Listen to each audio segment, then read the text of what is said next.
Asan yung batang yon? John! Ang ingay naman ni Mami. Sakto wala si Aling Maribik. Hoy, Junjun! Ba't mo kinukuha yung saging ni Maribik? Hindi! Tinitingnan ko lang kung hinog na. Hala, yari ka! Susumbong kita kay Aling Maribik. John! Isang tawag pa! Yari ka sa akin! Yari ako. Si Mami naman. Aling Maribik, yung saging mo kinukuha ni Junjun. Ano? Yari talaga niyang bata niya sa akin. O, Aling Maribik, andun siya. Puntahan natin. Ano daw sinabi ni Denver na kinukuha mo yung saging ko? Hindi po. Tinitingnan ko lang po kung hinog na yung saging nyo. Nagsisinungaling ka pa. Kitang-kita naman ng dalawa kong mata na kinukuha mo yung saging ni Aling Maribik. Ikaw talagang batak ka. Manang-mana ka talaga sa mami mong magnanakaw. Hindi kami magnanakaw. Susumbong kita kay Mami. Nagsumbong ka sa mami mo. Hindi ako natatakot. Bili na ko yo, lato-lato, mura lang. Mapapamura kayo pag tinamaan. Bili na, lato-lato. Iya, parang naman yan. O sige, ito na. Thank you. Hala, Junjun, may nagbibenta ng lato-lato, di ba sikat yan? Oo nga, no? Kaso wala tayong perang pangbili. Kaya nga.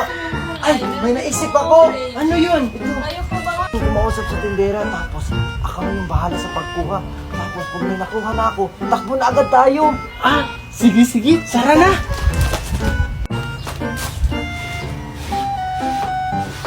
O, kayong dalawa, bibili ba kayo?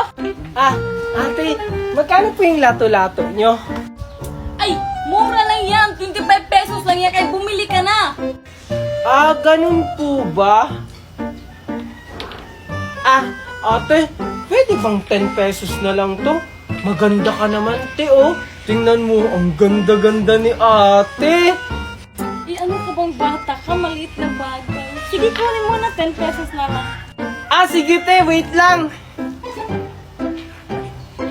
Ay, nakalimutan pala yung pera namin, te. Sige po, balikan na lang po namin. Oo nga. Sige, balik kayo ha. Yung mga bata talaga na yun, mga bolero. Oh, teka, ba't kulang yung lato-lato ko? Ah, Mami! Kita ko kung sino yung kumuha ng lato-lato nyo. Gusto nyo kunin ko yun? Huwag na anak, ako nang bahala sa kanila. Ano pong gagawin nyo, Mami, sa kanila? Kunin mo anak ang goma sa box. Ah, sige po, Mami.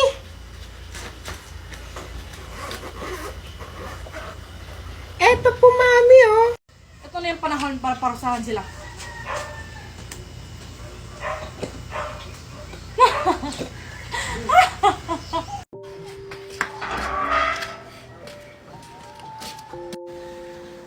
Junjun! Ang aga mo naman umuwi! Alas 10 ba? Huwag mo sabihin nagkakating ka. Eh, kasi mami. Oh, ano kasi? Kasi mami, binubuli ako sa school, kaya umuwi na lang ako ng maaga. Nagpapalusot ka na naman. Ako, Junjun, alam ko yung mga ganyan para makauwi ka ng maaga. Totoo po mami yung sinasabi ko, hindi pa ako nagsisinungaling. Bakit? Sino ba yung nabubuli sa'yo? Yung mga classmate ko po, pagdating po sa gate, binubuli na po nila ako. Uy, Junjun, papunta ka na ng room? Aha, okay ko, tara, sabay na tayo. Ah, ayoko nga. Ano? Ganyan yung ginawa sa'yo? Opo mami, tapos pag nasa classroom ako, Anong baon mo dyan dyan? Sige nga, patingin nga kami. Oo nga, patingin kami, Junjun. ayoko, pagtatawanan nyo lang ako. Sige na, patingin Ayoko na. nga! Patingin na. Ayoko nga! Susumbong ko kay mama. Classmate ko yung baon ni Junjun. Panis na. Hindi yan panes! Hindi kaya yan panes! Hindi yan panes! Babalik ko na nga.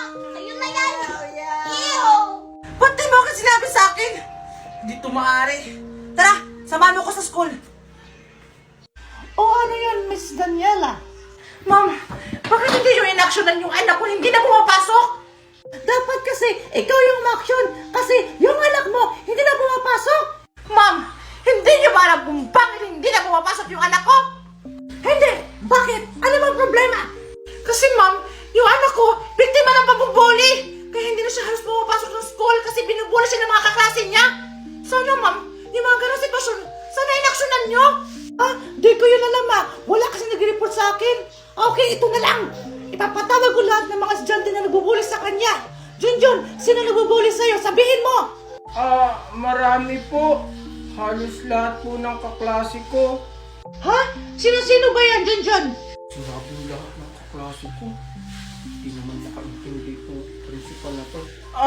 Lahat nga po ng kaklase ko. Marami po yun. Hindi ko na po isa-isahin. Okay, sige. Ipapatawag ko lang lahat. Mic test! Attention to all students. Yung mga classmates ni Junjun, pupunta ka ngayon sa office. Ayun na! Nasaan na kaya si Aling Magna? Sakto, may mabibiktima na naman ako na bata.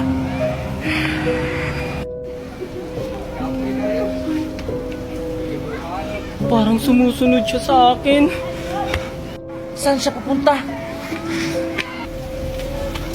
Aling Magna! Asan ka na? Saan na siya? Yun. Nakita ko na rin sa wakas. Po! Saan ka pupunta, bata?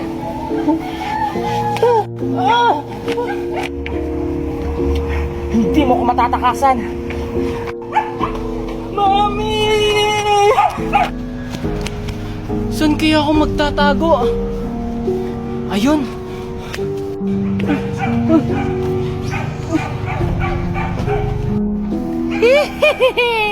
Akala mo siguro di kita nakikita?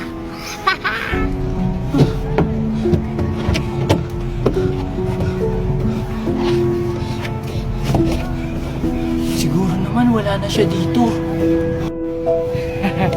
Aantayin ko lang siya na bumaba. Hala, may bata. Puntahan ko nga. Hinga ako ng tulong.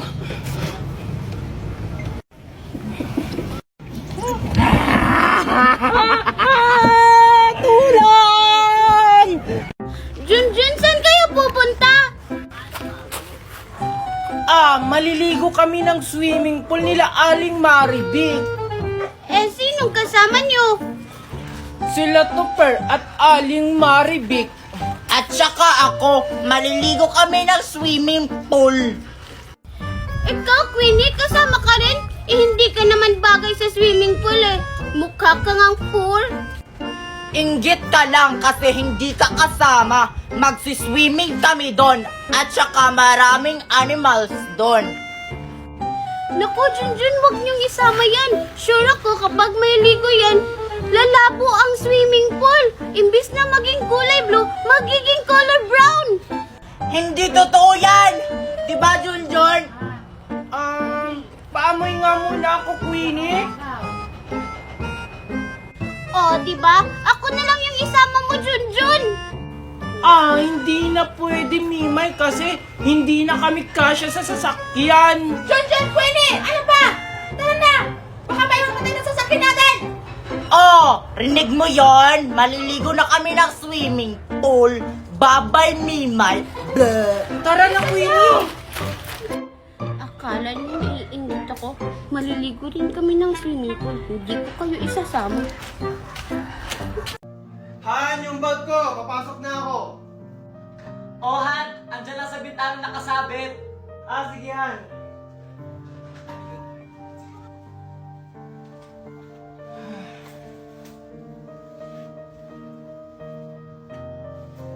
Teka, asan yung pera ko dito?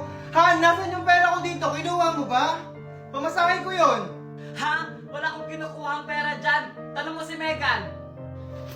Megan! Megan! Kinuha mo ba yung pera ko dito?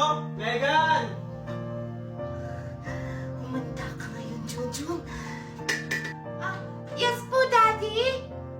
Nandyan ka pala. Ikaw ba kumuha ng pera ko dito sa bag? Hindi po, Daddy. Pero, nakita ko si Junjun kanina lumapit dyan sa may bag mo. Baka naman kinuha ng pamangkin mo. Megan! Ah, Junjun? Ba't may hawak kang pera? Ha? Di ba ito yung binigay? Daddy! Si Junjun may hawak na pera! O tignan mo, Ronaldo, yung pamangkin mo pala kumuha ng pera mo. Tumahimik ka nga muna, Valerie. O Junjun, saan galing ang pera mo? Tito, binigay po sa akin to ni Megan. Hindi kita binigyan ng pera! Mami, Daddy! Sinungaling yan si Junjun! O tignan mo, Ronaldo, nangunguha na ka ng pera, sinungaling pa. Tumahimik nga kayo. Junjun, ikaw ba talaga kumuha ng pera? Tito, hindi po. Hindi ko po yun magagawa. Sinungaling ka talaga, Junjun! Nasa kamay mo na nga ang pera na hinahanap ni Daddy! Tsaka nakita kita kanina, lumapit ka dun sa bag ni Daddy! Ikaw, Junjun, mali ang ginagawa mo ha. Kung may kailangan ka, magsabi ka, hindi yung nangunguha ka ng hindi nagpapaalam. Ano, ganyan lang gagawin mo? Hindi mo man lang siya paparusahan? Hindi na tama yung ginagawa niya dito! Kaya nga, Daddy! Dapat paalisin na yan dito! Tumahimik na nga kayo. Junjun, palalagpasin ko to ngayon ha. Sa susunod, wag mo nang uulitin. O sige, aalis na ako. O sige, Daddy! Ingat ka po! Sinungaling ka talaga, Megan. Pinahamak mo ako. Hindi na ako maniniwala sa'yo. Junjun! Junjun, ang taas ng lagnat mo. Tito. Valerie! Ano yun, Ronaldo? Oh, Ronaldo, ano yun? Ang taas ng lagnat ni Junjun, hinayaan mo lang? Ronaldo, akala ko kasi nagbibiro lang siya. Malakas pa yan kanina. Parang hindi ka isang ina. Hindi mo man lang naramdaman na nilalagnat siya?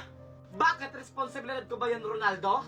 Oo, responsibilidad mo siya. Dahil isa kang ina. Sana naman tinuring mo siyang tunay na anak. Mahirap ba yon? Eh, ikaw nga! Simula dumating yung bata na yan dito sa pamamahay natin, nakakalimutan mo na yung sarili mong anak! Hindi totoo yan, Valerie. Kahit na kailan, hindi ko nakalimutan ang anak natin. Pantay-pantay lang talaga ang pagmamahal ko sa inyo. Talaga ba? Hindi mo kasi nararamdaman ang nararamdaman ng anak natin? nag-aaway! Bakit ba kasi dumating yan si Junjun sa buhay namin? Sir Marco, ako yung magpapatunay na nilason kayo ni Valerie. Kasi andun ako nung oras na yon.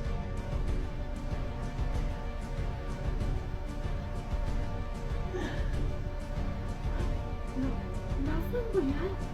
Ano kayong gagawin mo ng Valerie? Si Marco? Junjun! Walang iya ka, Valerie. Bakit mo nagawa sa akin yon? Hindi lang yan, Papa. May isa pa. Tawin niyo nga ako. Boss Junjun, ito na siya. Arturo! Ano, Valerie? Tita Valerie. Unahan lang yan. Mami, ba't mo to ginawa kay Daddy?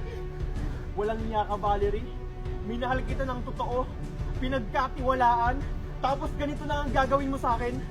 Dahil dyan, mabubulok ka sa kulungan. Hindi!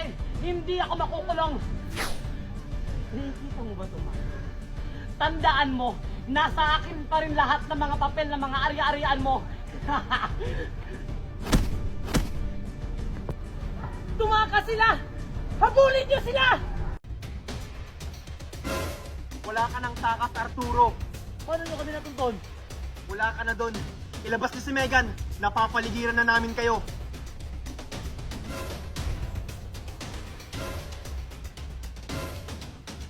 Takpin niyo siya. Yes, sir. Hindi maaari to.